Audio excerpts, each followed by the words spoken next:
ഒരു കുട്ടി തൻ്റെ പ്ലേറ്റ് കഴുകാത്തത് ഒരു ഡിസിപ്ലിൻ പ്രശ്നമല്ല, പക്ഷേ അതൊരു ഭാവി പ്രശ്നമാണ്. പ്രശ്നം പ്ലേറ്റ് അല്ല, പഠിക്കപ്പെടുന്ന പാഠമാണ്.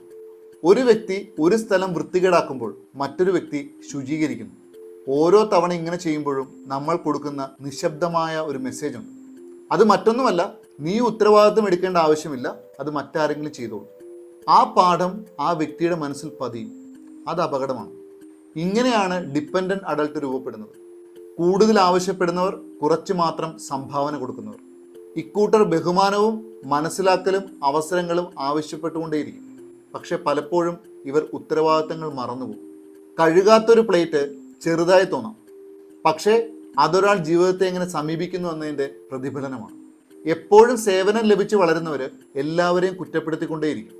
ജോലിയെ കുറ്റപ്പെടുത്തും, ബോസിനെ കുറ്റപ്പെടുത്തും, സംവിധാനങ്ങളെ കുറ്റപ്പെടുത്തും, ഭാഗ്യത്തെ കുറ്റപ്പെടുത്തും, എന്തിന് ലോകത്തെ മുഴുവൻ കുറ്റപ്പെടുത്തും. കാരണം മറ്റൊന്നുമല്ല, അവർ ഉത്തരവാദിത്വം പഠിച്ചിട്ടില്ല. അതേ കുട്ടി പിന്നീട് സേവനം പ്രതീക്ഷിക്കുന്ന പങ്കാളിയായിട്ട് മാറും.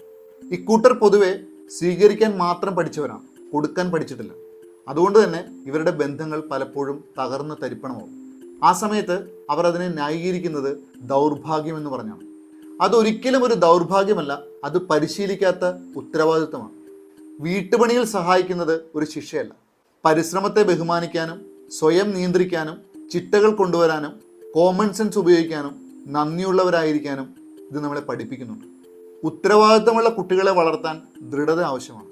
സുഖത്തിൽ മാത്രം വളർത്തുക എന്നത് വളരെ എളുപ്പമുള്ള കാര്യമാണ്, പക്ഷേ അതവരെ ജീവിക്കാൻ അയോഗ്യരാക്കി മാറ്റും. അതുകൊണ്ട് തന്നെ നമ്മുടെ വീടുകളിൽ ചില നിയമങ്ങൾ നമ്മൾ കൊണ്ടുവരണം. നീ അലക്ഷ്യം സൃഷ്ടിച്ചാൽ നീ തന്നെ ശുചിയാക്കണം. നീ ഉപയോഗിച്ചാൽ നീ തന്നെ കഴുകണം. നീ അക്രമമുണ്ടാക്കിയാൽ നീ തന്നെ ശരിയാക്കണം. നീ ഒരു വീട്ടിൽ ജീവിക്കുന്നുണ്ടെങ്കിൽ നീ സംഭാവന ചെയ്യണം. എപ്പോഴും നിങ്ങളുടെ ഉത്തരവാദിത്തങ്ങൾ മറ്റുള്ളവർ ഏറ്റെടുക്കുമെന്ന് വിചാരിച്ചാണ് ജീവിക്കുന്നതെങ്കിൽ ഈ ഒരു കാര്യം ഓർമ്മയിൽ സൂക്ഷിക്കുക. നിന്റെ വീട് ഹോട്ടലല്ല, ആരും നിന്റെ ദാസനുമല്ല. നിങ്ങളുടെ ഭാരവും ഉത്തരവാദിത്വവും മറ്റുള്ളവർ വഹിക്കണമെന്ന് പ്രതീക്ഷിക്കുന്നത് നിർത്തുന്ന നിമിഷത്തിലാണ് പക്വത ആരംഭിക്കുന്നത്. എല്ലാവർക്കും ശുഭദിനം. Thank you so much.